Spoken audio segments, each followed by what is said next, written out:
Hello.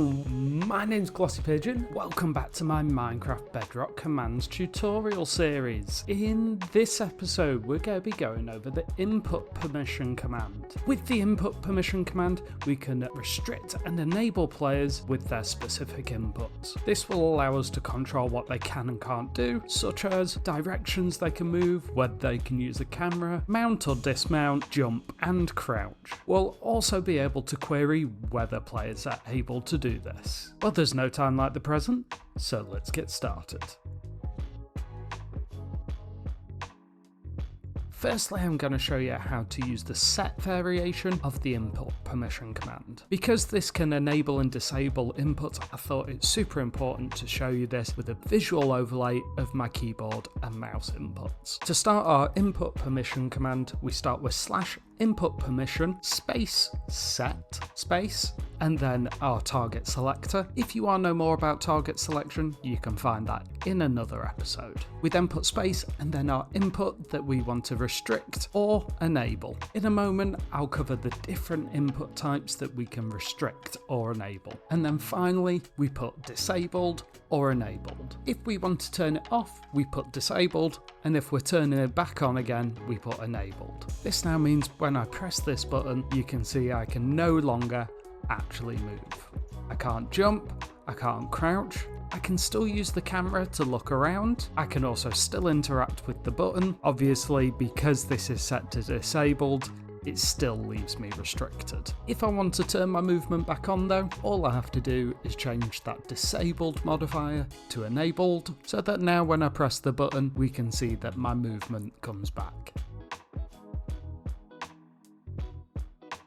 There are actually 11 different types of input permission that we can restrict or that we can activate and later query. The first of which is camera, which if I disable that, you can see that I'm moving my mouse, but I'm not able to move my camera, but I'm still actually able to move around in all directions. I can jump, fly if I'm in creative, or crouch as well. Next we have jump, which unsurprisingly, when activated, disables the player's ability to jump. If they are in creative as well, because you can't double jump, it prevents us from being able to fly. Then we have lateral movement, which if I disable, prevents me from being able to move in any direction. I can still use my camera, I can jump and fly if I'm in creative. I can also use shift to sneak. However, I'm unable to move in any direction.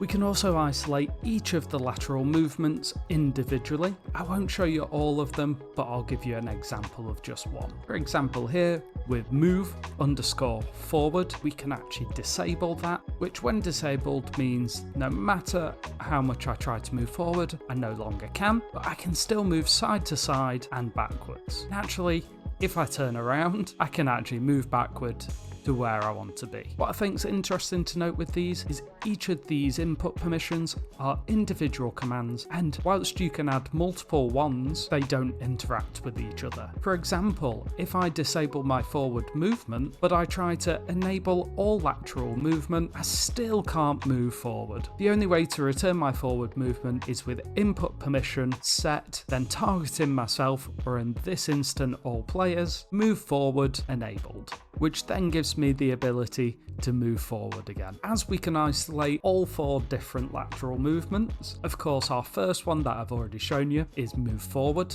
We then have move_backward, move_left, and then unsurprisingly move_right. Even though I've already shown you movement being disabled, I thought for posterity's sake it's important to show you it again in this list.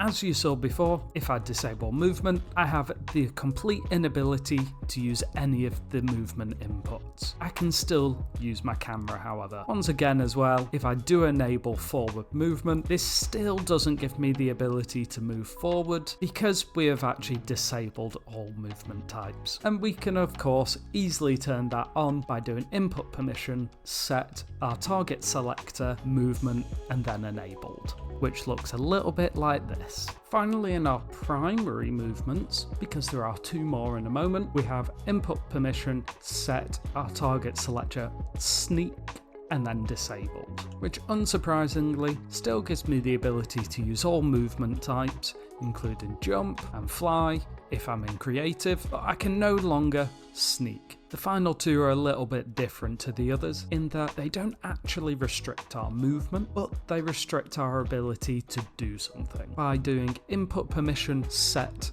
our target selector mount disabled, I'm no longer able to mount any animals in any way. We can see here that I'm right clicking on this, and as much as I try, I can't get onto the pig. But by re-enabling it, I'm now able to jump onto the pig. The dismount variation is obviously very similar in what it achieves. However, by turning this one on, this now means that now that I'm on the pig, until either the dismount is re-enabled or the pig dies, I'm actually stuck on the pig. It's important to note that the mount and dismount variables aren't just for mounting mobs, it's also for items such as boats and minecarts, so that if I disable my ability to mount, I can no longer get into this boat.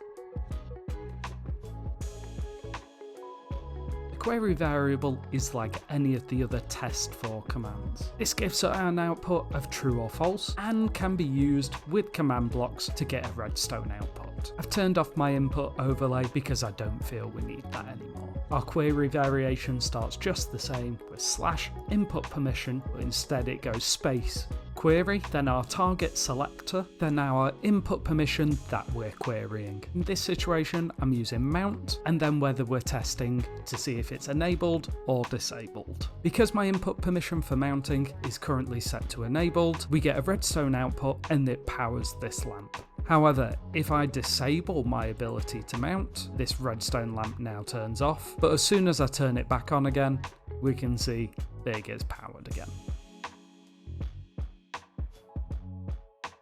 The input permission command can be incredibly beneficial for map builders that want to do something a little bit different than the standard sort of gameplay. At the current moment, I'm utilising it in an upcoming video where I'm building a car racing multiplayer game in Minecraft. By restricting the ability to jump, sneak and move side to side, I'm able to give this naturally flowing car play. However, that's all you need to know about the input permission command. If you've got any questions, feel free to post them in the comments below.